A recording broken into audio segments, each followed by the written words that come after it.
Shoma darling oni Shoma danchivaya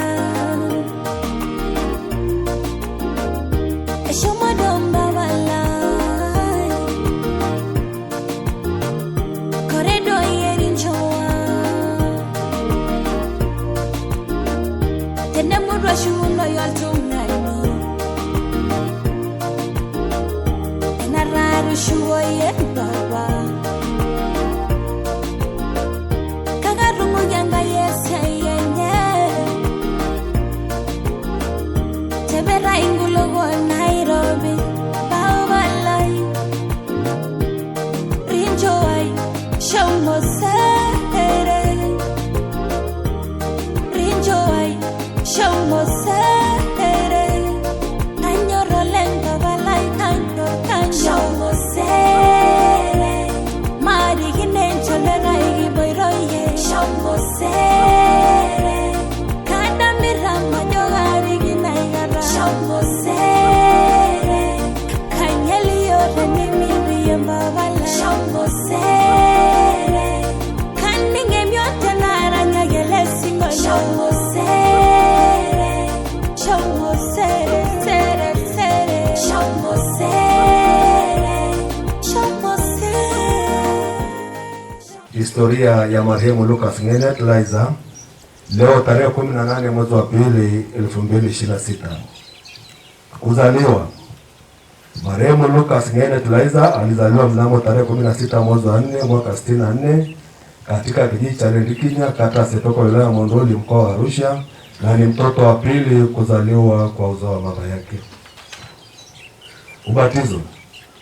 Marehemu Lucas Laizer alibatizwa tarehe 9 mwezi wa 4 2023 katika kanisa la KKT Usharika Inoti Irmorijo, kijiji cha Imairete. Elimu. Marehemu Lucas Laizer alipata elimu ya msingi katika shule ya msingi Monduli Juu, ambapo alisoma hadi darasa la 4, na baada ya hapo alihamia shule ya msingi Lendikinya hadi alipohitimu darasa la 7. Ndoa. Marehemu Lucas Laizer alibahatika kuoa wanawake 4 na kubarikiwa kupata watoto 20, wa kiume 13 na wa kike 7, na wote wako hai. Pia marehemu ameacha wajukuu 12. Kazi.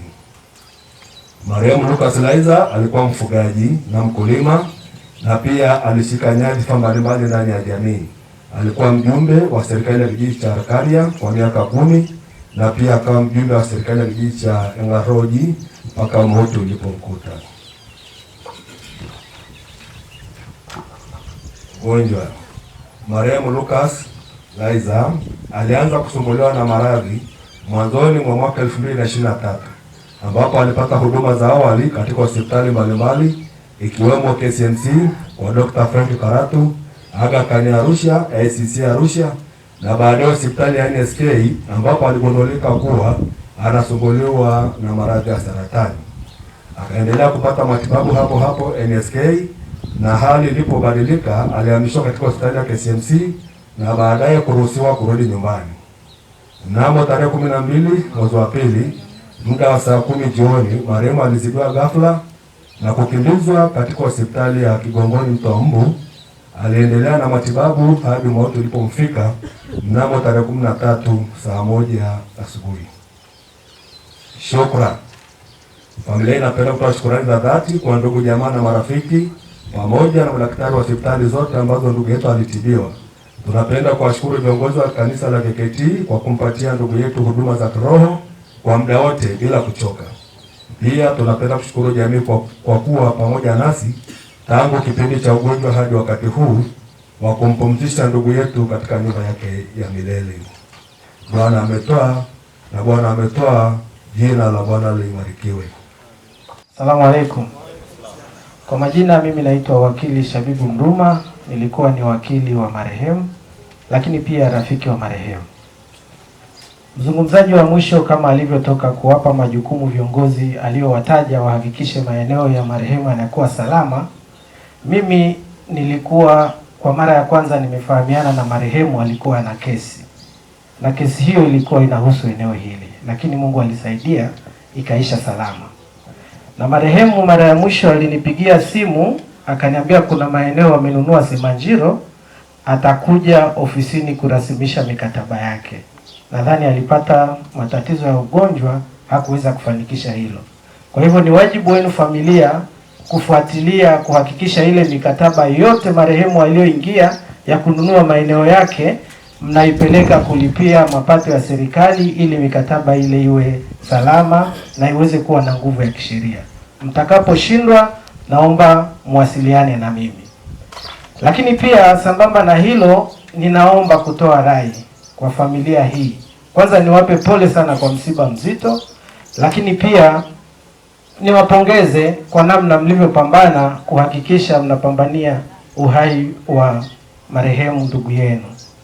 Kwa hivyo ndugu zangu, mimi niwape pole sana na niwasihi familia muweze kukaa, kwa sababu mara nyingi familia zinaparanganyika panapotokea matatizo kama haya. Kwa hivyo ninaomba ndugu wa familia hii ya Lekashu, alivyokuwa mwema mtu huyu, msiweke dosari kwenye familia yake. Tumieni Malaigwana kufanya mgawanyo wa mali. Kitu cha kwanza, marehemu anapokufa hawezi akamiliki mali. Sasa kwenye ugawaji wa familia wanapokaa, huwa kuna wale Malaigwana ambao sio waaminifu. Wako waaminifu sana, wanagawa ile, wewe hiki, wewe hiki, wewe hiki, hii inabaki kuwa ya marehemu. Sasa ile inayobaki kuwa ya marehemu, yeye ndio ya kwake baadaye, na atasumbua sana watoto kwa ajili ya hiyo. Sasa marehemu anapofariki hamiliki mali yoyote. Ninachowaomba, kwa sababu tumeshashuhudia familia nyingi zinapata matatizo, mtakapokaa kwenye vikao vyenu vya familia, mtakapokaa na Malaigwana, kwanza muandae muktasari, kwa sababu mkiandika ile haipotei. Familia nyingi zinapoteza haki kwa sababu wanakaa, wanaongea, wanaondoka, hakuna kumbukumbu yoyote. Wakija kule mahakamani, wameungana Malaigwana ni wawili, wanadhulumu watoto wa familia na mali zao za halali. Kwa hivyo mtakapokuwa mmekaa kikao, muandae muktasari, mteue msimamizi wa mirathi, mje ofisini, tutaprocess mahakamani, ateuliwe kisheria, ili muweze kugawana mali za marehemu kwa mujibu wa sheria, ili kusije kukatokea matatizo yoyote kwenye mali za marehemu.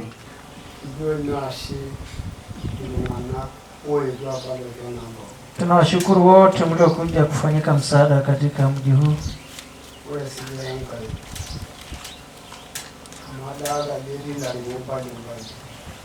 Na lingine, kwa sababu naona kuna viongozi mbalimbali, wako viongozi wa dini, viongozi wa serikali,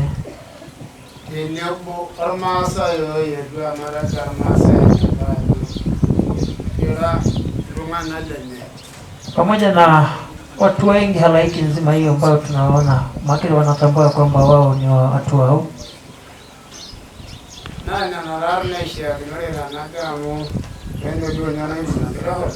Hayo ndio alipasayo niseme, mwake hata hivyo ni kidogo tu, siwezi kusimama.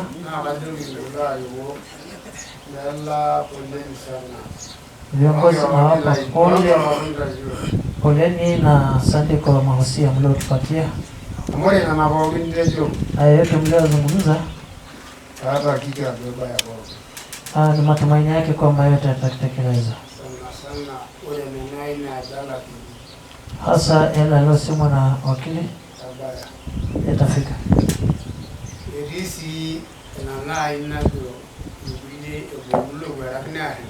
Jambo lingine lilizungumzwa linahusiana leo, walikuwa wanasema kuna watu wajanja wanaweza kuja kupora. Anasema ni matumaini yangu kwamba hawadhubutu. Maana fenzi ni kubwa, ulinzi ni mkubwa, hawana upenyo wa kupita. Maana kwanza Mungu yupo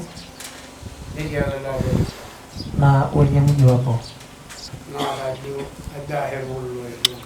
Na nashukuru ujio wenu wote.